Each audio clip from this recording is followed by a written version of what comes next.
লূত আলাইহিস সালাতুসসালামকে পাঠালেন। এত বুঝালেন তাদেরকে বুঝ বানানো গেল না। সর্বশেষ আল্লাহর পক্ষ থেকে ফেরেশতারা এসেছে। সেই ফেরেশতারা নবী লূত আলাইহিস সালাতুসসালামের বাড়িতে মেহমান হয়েছে সুদর্শন পুরুষের রূপে। কিসের রূপে? সুদর্শন পুরুষ। এত সুন্দর চেহারা, পুরুষ মানুষ। এটা আল্লাহর পক্ষ থেকে আল্লাহ পাক পাঠিয়েছেন গোটা জাতিকে ধ্বংস করে দেওয়ার জন্য। এই মানুষগুলো যখন নবী লূত আলাইহিস সালামের বাড়িতে এলেন, মেহমান আসলে তো সাধারণত নবীরা খুশি হতেন, কিন্তু এই মেহমান দেখে নবী লূত খুশি না হয়ে পেরেশান হয়ে গেলেন। কেন পেরেশান হলেন? তার পেরেশানির লজিকটা হলো, কারণটা হলো, তিনি বুঝতে পারলেন এত সুদর্শন পুরুষ আমার বাড়ির মেহমান হয়েছে, আমার কওমের লোকদের যে চরিত্র, যেখানে তারা কুৎসিত চেহারার পুরুষটাই এদের কাছে নিরাপদ নয়, সেই জায়গায় এত সুদর্শন পুরুষের চেহারা সম্পর্কে যদি এলাকার লোকেরা জানতে পারে, তাহলে তো আমার মেহমানের মান সম্মানটা নষ্ট করেছেন। তিনি খুব পেরেশান হয়ে গেলেন, অস্থির হয়ে গেলেন, এবং তিনি খুব চেষ্টা করলেন এই মেহমানদেরকে আড়াল করে রাখতে, যাতে করে কওমের লোকেরা তাদের সম্পর্কে অবগত না হয়। কিন্তু লূত আলাইহিস সালামের স্ত্রী নাফরমান নিজে সেই সংবাদ প্রতিবেশীর কাছে জানিয়ে দিয়েছে, তোমরা কি জানো নাকি আমার বাড়িতে কারা এসছে? বলে, কারা এসেছে? তোমরা যাদেরকে আকাঙ্ক্ষা করো, এমন রূপবতী, এমন রূপের পুরুষ জীবনেও তোমরা দেখো না এগুলো। এটা শুনে কওমের লোকেরা পাগল করা হয়ে গেছে, সব দৌড়ে আসে তার বাড়িতে। এসে তাকে বলতে শুরু করলো যে তোমরা এই মেহমানদেরকে আমাদের হাতে ছেড়ে দাও। নাউজুবিল্লাহ। ইতিহাস কোরআনের ভাষায় শুনে আপনাদেরকে আল্লাহ রাব্বুল আমিন বলছেন, ওয়ালাম্মা জাআত রুসুলুনা লূতান সিআ বিহিম ওয়া দাqa বিহিম দারআউ ওয়া ক্বালা হাযা ইয়াউমুন আসীব। আমার প্রেরিত ফেরেশতারা যখন লূতের কাছে এলো, সিআ বিহিম ওয়া দাqa বিহিম, তাদের ব্যাপারে তিনি দুঃখিত হলেন, চিন্তিত হলেন, পেরেশানগ্রস্ত হলেন। তার মনটাকে সংকীর্ণ হয়ে গেল পেরেশানিতে, এবং তিনি বলতে শুরু করলেন, হাদা ইয়াউমুন আসীব, এই দিন তো বড় মুসিবতের দিন। আপনারা ভাবেন, নবীরা মেহমান আসলে কি সেই দিনটাকে মুসিবত মনে করত? বরং আপ্যায়ন করতেন, খুশি হতেন। কিন্তু এই মেহমানদেরকে দেখে তিনি খুশি হতে পারলেন না। আর এই ফেরেশতারা নবীর কাছে এসে প্রথমে নিজের পরিচয় দেন, যে আমরা মানব আকৃতিতে ফেরেশতা, কিছুই বলেন। তিনি খুব পেরেশান হয়ে গেছেন যে আমি কি করবো এখন, আমার কওমের লোকদের চরিত্র ভালো নয়। আল্লাহ পাক বলছেন, ওয়াজাআহু কওমুহু ইউহরাউনা ইলাইহি, জাতির লোকেরা তার কাছে খুব আকর্ষণ ভরে, আগ্রহ ভরে তার কাছে চলে আসছে। ওয়া মিন ক্বাবলু কানু ইয়ামালুনা আস-সাইয়্যাত, পূর্ব থেকে তারা অপকর্মের মধ্যে অভ্যস্ত ছিল। নবী লূত উপায়ান্তর না পেয়ে এদেরকে বললেন, ক্বালা ইয়া কওমি, ও আমার সম্প্রদায়ের লোকেরা, হাউলাই বানাতি হুন্না আতহারু লাকুম ফাত্তাকুল্লাহা ওয়া লা তুখযুনি ফি যায়ফি। কওমের লোকেরা, হাউলাই বানাতি, সমাজে আমার কত মেয়েরা আছে, আমার বানাতে আমার নিজের মেয়ে বলতে বুঝিয়েছেন তিনি, যেহেতু কওমের নবী, স্বজাতির মধ্যে যত নারীরা আছে তাদের ব্যাপারে বললেন, হুন্না আতহারু লাকুম, এই নারীরা তোমাদের জন্য পবিত্র, সুতরাং ফাত্তাকুল্লাহ, আল্লাহকে ভয় করো, ওয়ালা তুখযুনি ফি যায়ফি, আমার মেহমানদের ব্যাপারে আমাকে তোমরা লাঞ্ছিত করো না, লজ্জিত করো না। আলাইসা মিনকুম রাজুলুর রশীদ, তোমাদের কোনো মধ্যে ভদ্রলোক নাই?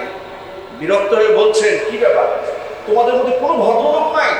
আমার বাড়ির কিছু মেহমান এসেছে, তোমরা সেই মেহমানের সাথে অপকর্ম করার জন্য দৌড়ে এলে। তখন তারা কি জবাব দিয়েছে কোরআনের ভাষায়? নবী লূত আলাইহিস সালামের কওমের লোকেরা জবাব দিয়ে বলল, ক্বালু লাকাদ আলিমতা মা লানা ফি বানাতিকা মিন হক ওয়া ইন্নাকা লাতা'লামু মা নুরিদ। নবী লূত, আপনি তো ভালো করে জানেন, লাকাদ আলিমতা, নিশ্চয় আপনি জানেন, মা লানা ফি বানাতিকা মিন হক, আপনার এই মেয়েদের ব্যাপারে আমাদের কোনো আকর্ষণ নেই। নাউজুবিল্লাহ বলেন। পুরুষ মানুষগুলো বলছে মা লানা ফি বানাতিকা মিন হক, এই মেয়েদের ব্যাপারে আমাদের কোনো আকর্ষণ নেই, এদের ব্যাপারে আমাদের কোনো ইন্টারেস্ট নাই। তো ইন্টারেস্টটা কি? ওয়া ইন্নাকা লা তা'লামু মা নুরীদ, ইন্টারেস্টটা আমাদের মনে কি আছে এটা নিশ্চয়ই আপনি ভালো করেই জানেন যে আমরা কেন এসেছি। সুতরাং এদিক সেদিক চিন্তা ভাবনা না করে আমরা যে নিয়তে এসেছি আমাদের নিয়ত পূর্ণ করার সুযোগ দিন। হিন্নার সাথে বলেন নাউজুবিল্লাহ। নবী লূত আলাইহিস সালাতু ওয়াস সালাম এত মর্মাহত হলেন, এত কষ্ট পেলেন, এত ক্ষতবিক্ষত হলেন, এত লজ্জিত হলেন, এক পর্যায়ে তিনি বললেন, ক্বালা লাউ আন্না লি বিকুম কুওয়াতান আও আবি ইলা রুকনিন শাদীদ। আহারে, লাউ আন্না লি বিকুম কুওয়াতান, তোমাদেরকে মোকাবেলা করার মতো শক্তি যদি আজকে আমার থাকতো, আও আবি ইলা রুকনিন শাদীদ, কোন একটা সুদৃঢ় শক্তিশালী আশ্রয় কেন্দ্রে যদি আমি আশ্রয় নিতে পারতাম, যদি সহযোগিতার হাত কেউ আমাকে বাড়িয়ে দিত। এইরকম বাকবিতণ্ডা চলছে কওমে লূতের সাথে, নবী লূত আলাইহিস সালামের সাথে মেহমানদের ব্যাপারে। ঠিক ওই মুহূর্তে মেহমানরা কি বলছে শোনা।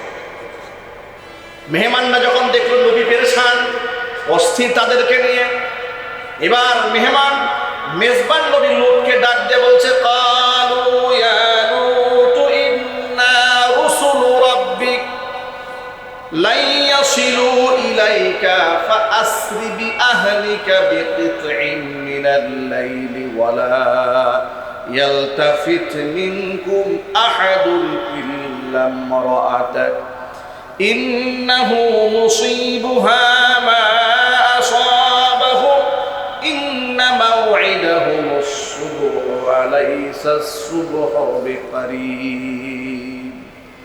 ঠিক ওই সময় প্রেরিত ফেরেশতারা মানব রূপে যারা এসেছিলেন নবী লূতের সামনে নিজেদের পরিচয় দিয়ে বলছে, ইয়া লূত ইন্না রাসূলু রাব্বিক, ও নবী লূত আপনি পেরেশান হবেন না, আপনি আমাদেরকে সাধারণ মানুষ মনে করেছেন, আমরা মানুষ নই, মানব আকৃতিতে আপনার রবের পক্ষ থেকে প্রেরিত ফেরেশতা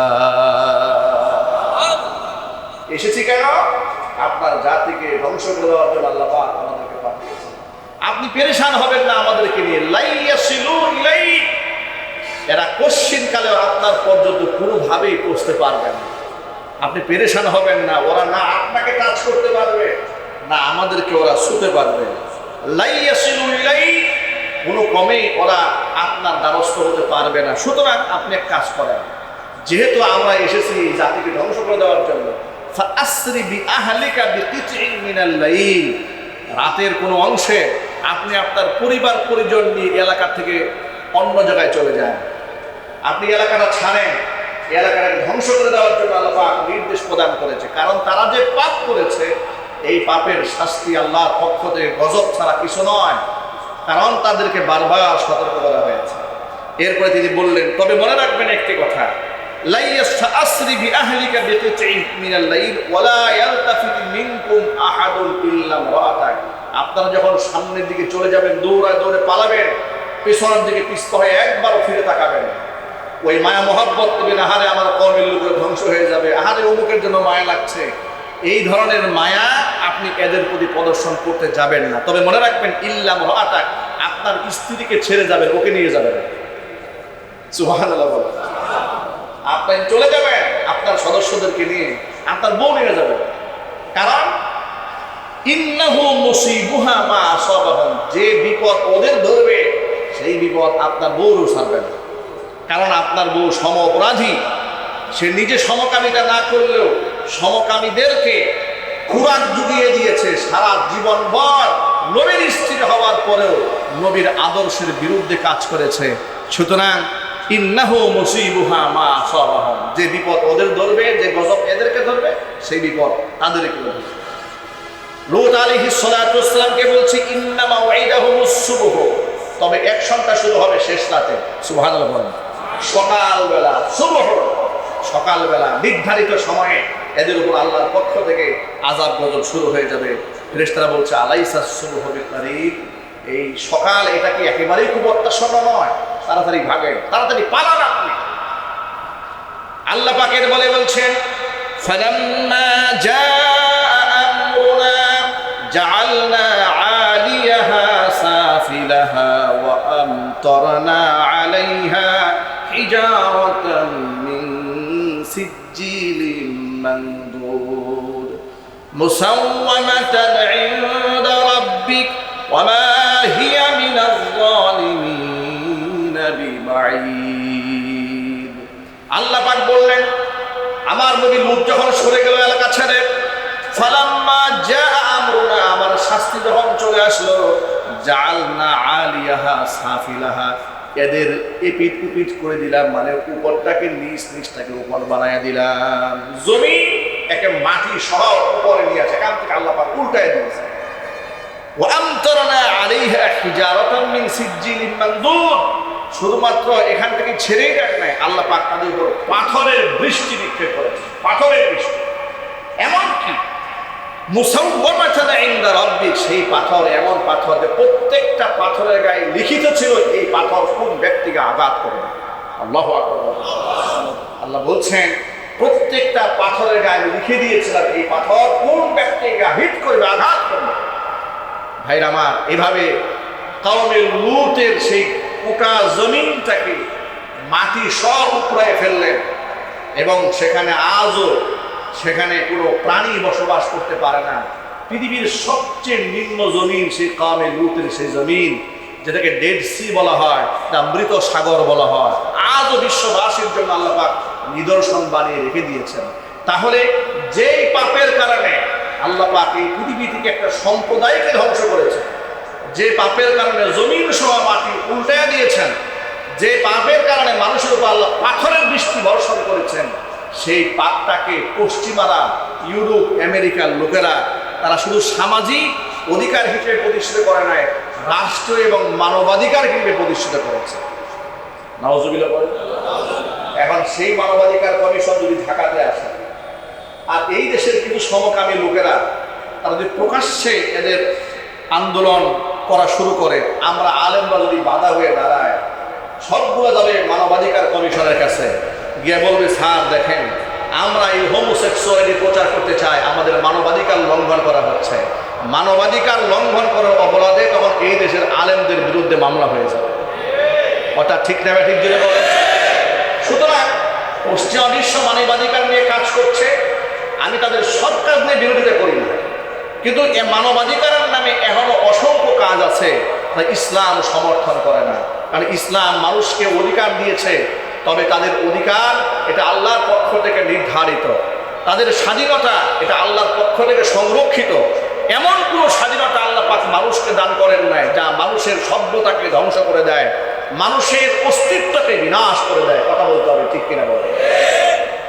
এই হোমোসেক্সুয়ালিটি বা সমকামিতা সেই দেশে প্রতিষ্ঠিত হওয়ার কারণে ওরা যে অসুবিধায় ভুগতেছে, সেটা হচ্ছে ওদের মধ্যে ফ্যামিলি স্ট্রাকচার যেটা, সেটা সম্পূর্ণ ধ্বংস হয়ে গেছে। পুরুষ যদি পুরুষকে বিবাহ করে, নারী যদি নারীকে বিবাহ করে, বাচ্চা কাচ্চা হওয়ার কোনো আশঙ্কা আছে, সুযোগ আছে, তখন তারা কি করে? তারা বাচ্চাদেরকে দত্তক নেয়, পালক নেয়। নাউজুবিল্লাহ। এমনকি আপনারা শুনে অবাক হবেন, তারা গর্ভকে ভাড়া দেয় টাকার বিনিময়ে, এমনকি বিবাহ ছাড়াই তারা বাচ্চা নিচ্ছে, কার কাছ থেকে? বন্ধু বান্ধবের কাছ থেকে বাচ্চা নিচ্ছে।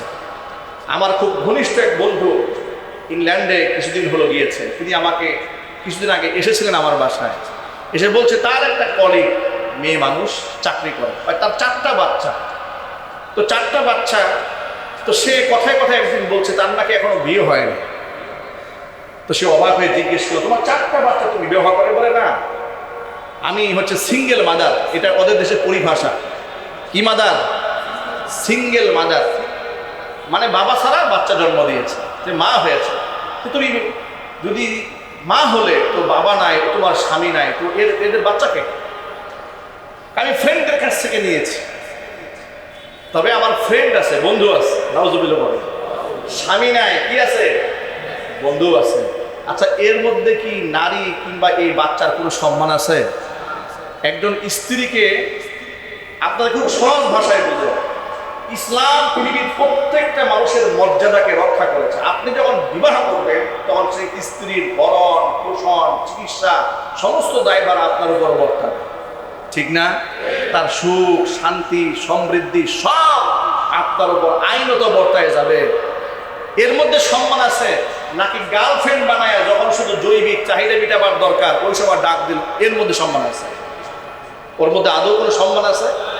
কারণ কি দেখেন, গার্লফ্রেন্ডের প্রতি বয়ফ্রেন্ডের কোনো দায়বদ্ধতা থাকে না। দেখুন, আপনার স্ত্রীর জ্বর আসছে, জ্বর ঠান্ডা কলেরা কাশি হয়েছে, আপনি বাহিরে কাজে আসেন, বউ ফোন দিয়েছে আমার তো শরীর খারাপ, আপনি দৌড়ে গেছেন, নিয়ে বউকে নিয়ে আপনি ডাক্তারখানায় গেলেন, হসপিটালে গেলেন, চেক আপ করালেন, ট্রিটমেন্ট করলেন, সব করলেন। পক্ষান্তরে এটা যদি আপনার বউ না হইয়া গার্লফ্রেন্ডের হতো তাহলে তার এই অসুস্থতার সংবাদ শুনে কি দৌড়ে আপনি ওর বাড়িতে চলে যেতেন? পক্ষান্তরে পশ্চিমারা মানবাধিকারের উৎস হিসেবে গ্রহণ করে ব্যক্তি স্বাধীনতাকে। পার্থক্য এখানে,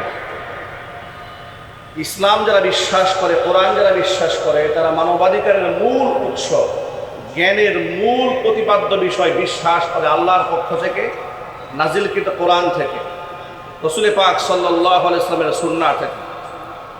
পক্ষান্তরে পশ্চিমারা মানবাধিকার বলতে বোঝায় ব্যক্তি স্বাধীনতার পূর্ণাঙ্গতা, সেখানে কোনো ধর্মীয় কোনো বিধিনিষেধ চলবে না, কারণ তারা সেকুলার সমাজ ব্যবস্থা সেখানে কায়েম করেছে, মানে ধর্ম নিরপেক্ষতা, ব্যক্তি স্বাধীনতা, রাষ্ট্রীয় কার্যক্রম পরিচালনার ক্ষেত্রে ধর্মের কোনো বিধিনিষেধ তারা ফলো করবে না করার দরুন যেটা হয়েছে, যদি সেই পশ্চিমা এজেন্ডা বাংলাদেশে বাস্তবায়ন করার যদি হয়, মানবাধিকারের ক্ষেত্রে এমন কিছু প্রশ্ন দাঁড়াবে যে প্রশ্নগুলো এই জাতি এই কালচার তারা গ্রহণ করতে পারবে না।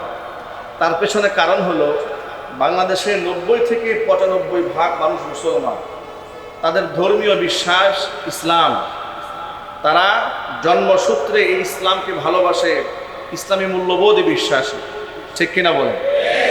এবং তারা বিশ্বাস করে আমাদের জীবন চলার পাথেয় দিয়েছে কোরআন, এবং যে কোরআন আমাদের জীবন পথের পাথেয় দিয়েছে, নির্ভুল পাথেয় দিয়েছে। ইন্না হাযাল কুরআনা ইয়াহদি লিল্লাতী হিয়া আকওয়াম, নিশ্চয়ই এই কোরআন সেই পথের দিশা দেয় যা চূড়ান্ত সঠিক। সুবহানাল্লাহ। এখানে ভুল হওয়ার কোনো সম্ভাবনা নাই। দেখুন, পশ্চিমারা স্বাধীনতা দিতে গিয়ে মানুষদেরকে তারা কি স্বাধীনতা দিয়েছে?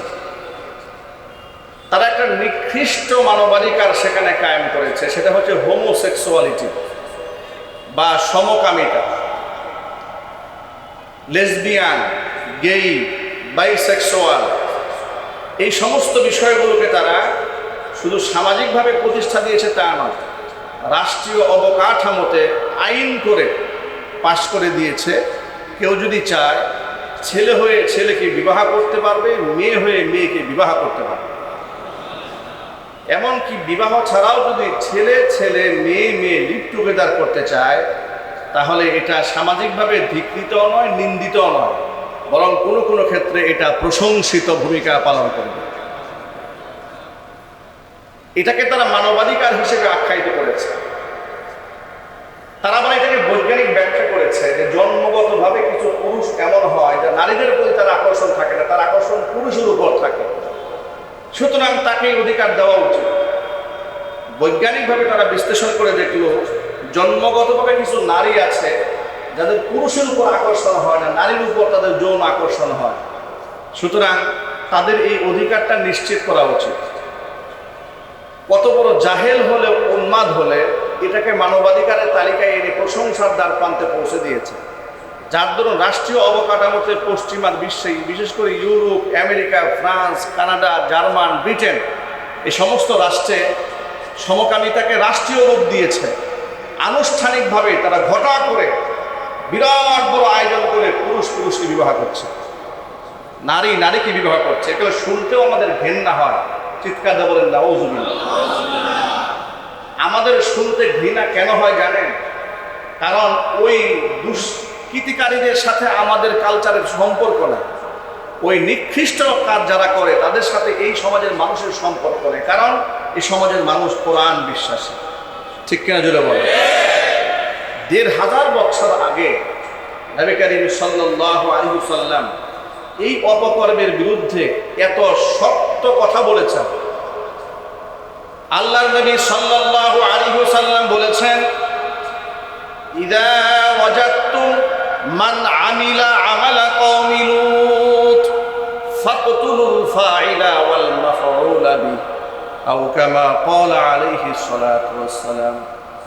তোমরা যদি কাউকে এমন কাজ করতে দেখো যে কাজ কওমে লূতের লোকেরা করত, মানে সমকামিতাকে করেছে, এমন যদি কাউকে পাও, ফাকতুলুল ফাইলা ওয়াল মাফউলা বিহি, যে করেছে যা সাথে করা হয়েছে উভয়কেই তোমরা মৃত্যুদণ্ড কার্যকর করে দাও। এই পৃথিবীতে তাদের বেঁচে থাকার কোনো অধিকার নাই যারা মানব সৃষ্টির মধ্যে বিকৃত রুচি সাধন করেছে। এই কাজটা করত কওমে লূতের লোকেরা। এই জঘন্য পাপাচারের সাথে পৃথিবীতে প্রথম তারা জড়িয়েছিল। তাদের ইতিহাস কোরআন মাজিদের মধ্যে এত সুন্দর করে আল্লাহ পাক উল্লেখ করেছেন, যাতে করে এমন জঘন্য পাপের সাথে পৃথিবীর কেউ জড়িয়ে না পড়ে। কোরআন মাজিদের মধ্যে আল্লাহ পাক ইতিহাস বলেন, ওয়ালুতান ইয ক্বালা লিকাওমিহি আতা'তুনাল ফাহিশাতা মা সাবাকাকুম বিহা মিন আহাদিন মিনাল আলামিন।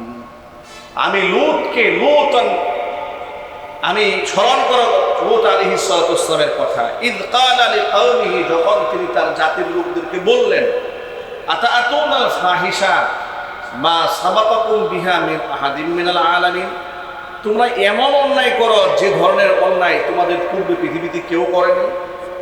এই ধরনের পাপ তোমরা করো। আবার পাপের ফিহিরিস্তি তিনি বর্ণনা করে বলছেন, তোমরা কি ধরনের পাপ করো শোনো। ইন্নাকুম লাতা'তুনার রিজালা শাহওয়াতাম মিন দুনিন নিসাই বাল আনতুম কওমুম মুসরিফুন। ইন্নাকুম লাতা'তুনার রিজাল, নিশ্চয় তোমরা পুরুষদের কাছে গমন করো, শাহওয়াতান, যৌন চাহিদাকে পূর্ণ করার জন্য, মিন দুনিন নিসা, নারীদেরকে বাদ দিয়ে, বাল আনতুম কওমুম মুসরিফুন, বরং তোমরা তো সীমা লঙ্ঘনকারী জাতি। এই কথা বলে নবী লূত আলাইহিস সালাতু ওয়াস সালাম তার সম্প্রদায়ের লোকদেরকে সতর্ক করেছে, ওয়াজ নসিহত করেছে। বিনিময়ে কওমের লোকেরা কি জবাব দিয়েছে শোনেন কোরআনের ভাষায়। তাদের জবাব ছিল, ওয়ামা কানা জাওয়াবা কওমিহি ইল্লা আন ক্বালু আখরিজুহুম মিন ক্বরয়াতিকুম ইন্নাহুম উনাসুন ইয়াতাতাহহারুন। কওমের লোকেরা নবী লূত আলাইহিস সালাতু ওয়াস সালামের কথা তো শুনলই না, মানলই না, গ্রহণ করলো না, উল্টা বলল, ওমা কানা জাওয়াবা কওমিহি, তার কওমের লোকদের জবাব ছিল না এ কথা বলা ছাড়া, ইল্লা, জবাব এটা দিয়েছে, আন ক্বালু, তারা বলল, আখরিজুহুম মিন ক্বরয়াতিকুম, এলাকার লোকেরা একে অপরকে বলছে, ইন্নাহুম উনাসুন ইয়াতাতাহহারুন, এরা দেখা যায় খুব পবিত্র মানুষ।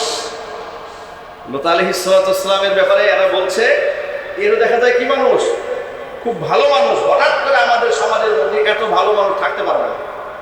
নাউজুবিল্লাহ বলে, অপকর্ম তো বন্ধ করবে না, উল্টা তারা বলছে এত ভালো মানুষ সমাজে থাকা যাবে না। আপনি জেনে শুনে অবাক হবেন যে আমাদের বর্তমান প্রেক্ষিতেও এই ধরনের সমাজ ব্যবস্থা আছে।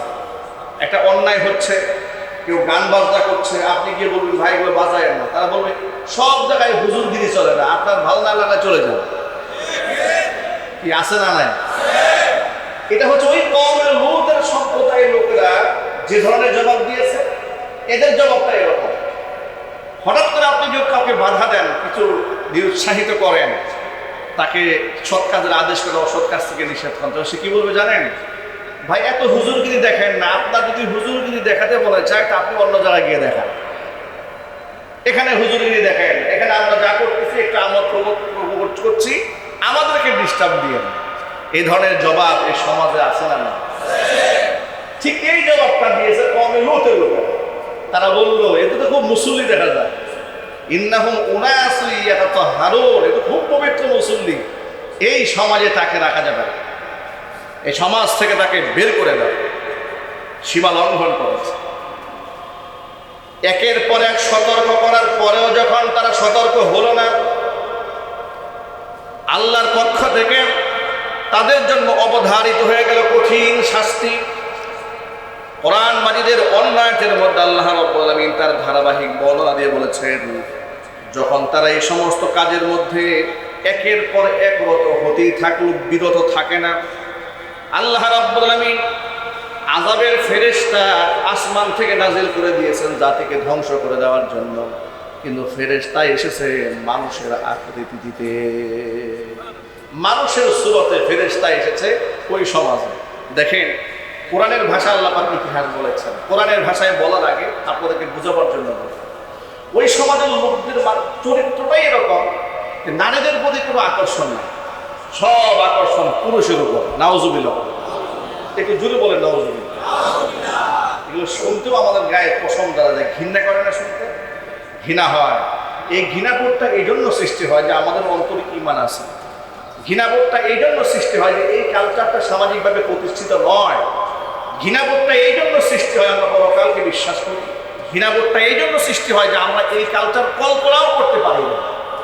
কিন্তু আমাদের আবার এই ঘৃণার সাথে সাথে সতর্ক থাকতে হবে ওই কালচারটা যেন কেউ আমাদের সমাজে ঢুকাতে না পারে।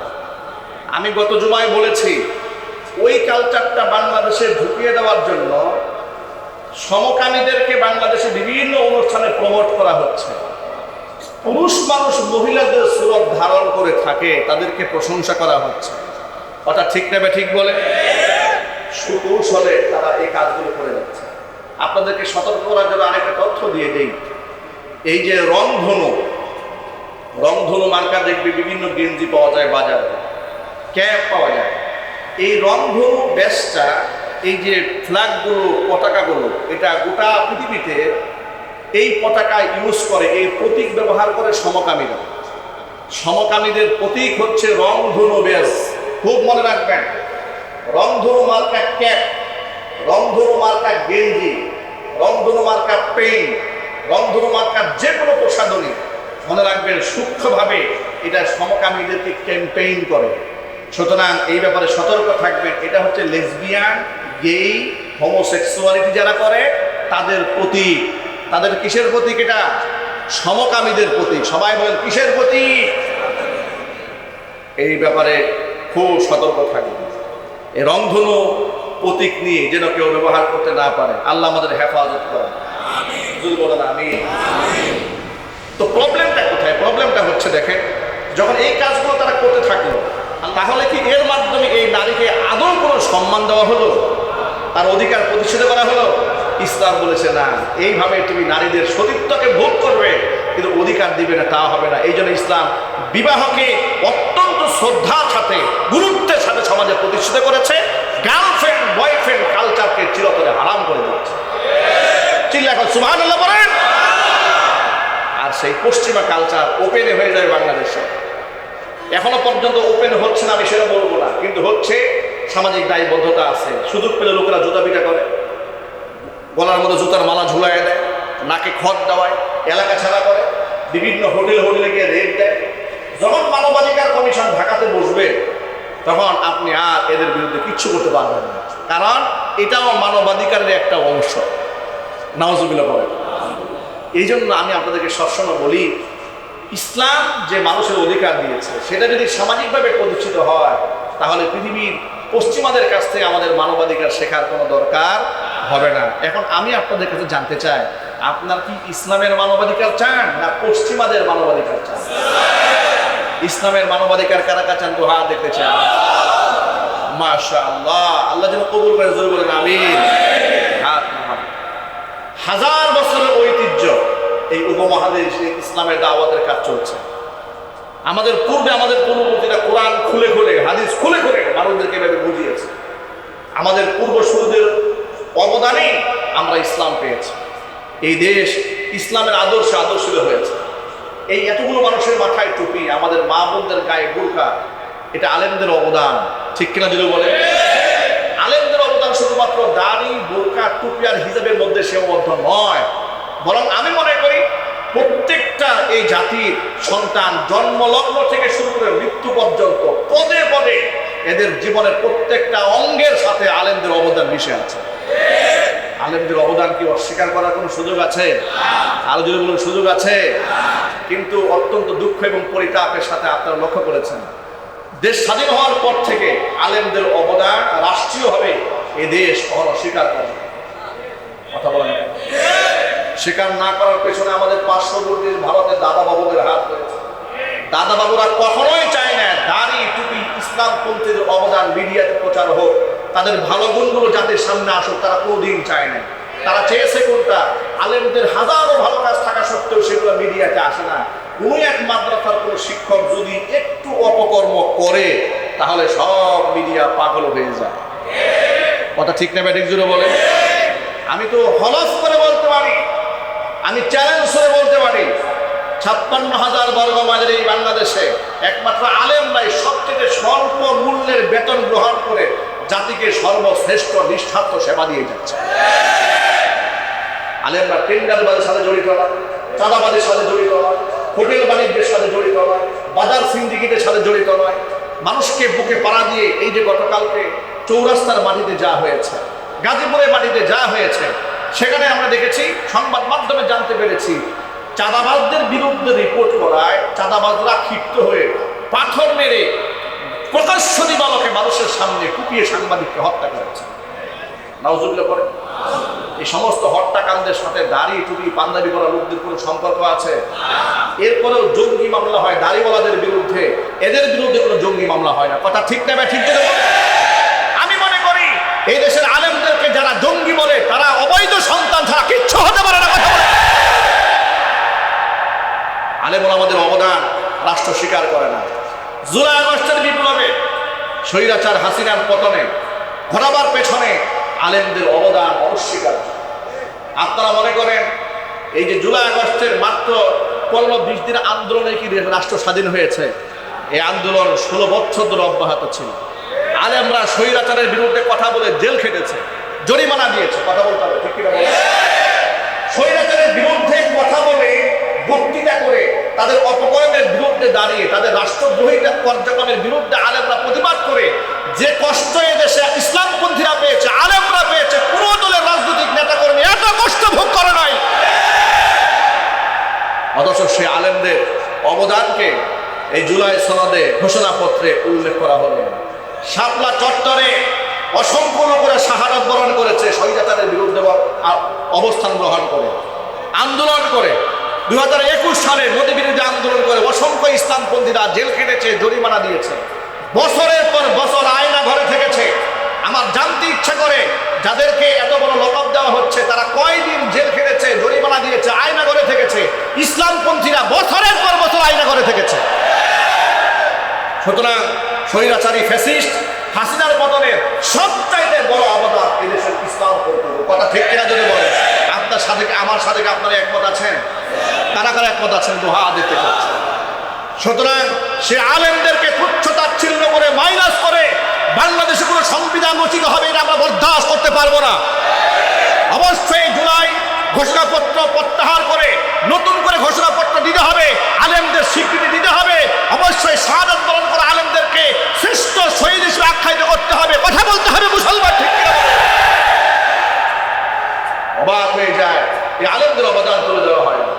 যুগ যুগ ধরে আলেমরা দুর্নীতির বিরুদ্ধে কথা বলেছে, ঘুষের বিরুদ্ধে কথা বলেছে, চাঁদাবাজের বিরুদ্ধে কথা বলেছে, টেন্ডারবাজের বিরুদ্ধে কথা বলেছে, ধর্ষণের বিরুদ্ধে কথা বলেছে, চুরির বিরুদ্ধে কথা বলেছে, ডাকাতের বিরুদ্ধে কথা বলেছে, নারীদের পক্ষে কথা বলেছে, মাজলুমদের পক্ষে কথা বলেছে, শ্রমিকের বিরুদ্ধে কথা বলেছে, নারীর পক্ষে কথা বলেছে, পুরুষের পক্ষে কথা বলেছে।